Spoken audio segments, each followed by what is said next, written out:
Want to cut back on distractions or manage how much time you spend on your iPhone?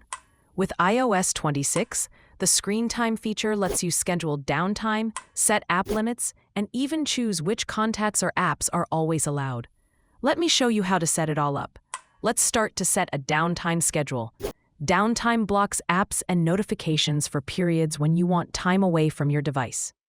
For example, you might want it active during meals or at bedtime so you can focus without interruptions. To turn it on, open Settings, then tap Screen Time. Under the Limit Usage section, tap Downtime. Here you can choose Turn on Downtime until tomorrow for a quick fix, or tap Scheduled to plan downtime in advance. If you choose the first option, review the prompt, then tap OK to confirm. If you select Scheduled, choose Every Day or Customize Days. Then set your start and end times. Once you're finished, save your settings. A 5-minute reminder will appear before downtime begins, so you'll have the option to prepare or delay it. During downtime, only calls, messages, and apps you've allowed will still work. And don't worry, you can disable Scheduled anytime if you want downtime off. Now let's manage app usage by setting app limits. Go back to Settings, Screen Time, then tap App Limits.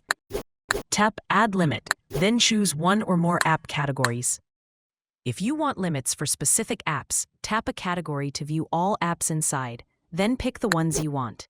Tap Next, then set the amount of time allowed. For example, you could limit social media apps to just 1 hour a day. If you want different limits for different days, tap Customize Days and adjust them individually. When you're done, tap Done in the top right and your limits are saved. Finally, let's choose the apps and contacts you want available even during downtime. This is useful for emergencies or for apps you use daily, like phone or messages. From the Screen Time menu, tap Always Allowed. To allow contacts, tap Contacts. Tap Specific Contacts, then tap Choose from My Contacts to allow specific people, or select Add New Contact to include someone else. For allowed apps, tap the Insert button or plus icon to add them to the allowed list, or tap Remove to take them out. This way, you control exactly what stays accessible no matter what limits are set. And that's it. With Screen Time in iOS 26, you can create downtime schedules, set time limits for apps, and make sure only the most important apps and contacts are always allowed.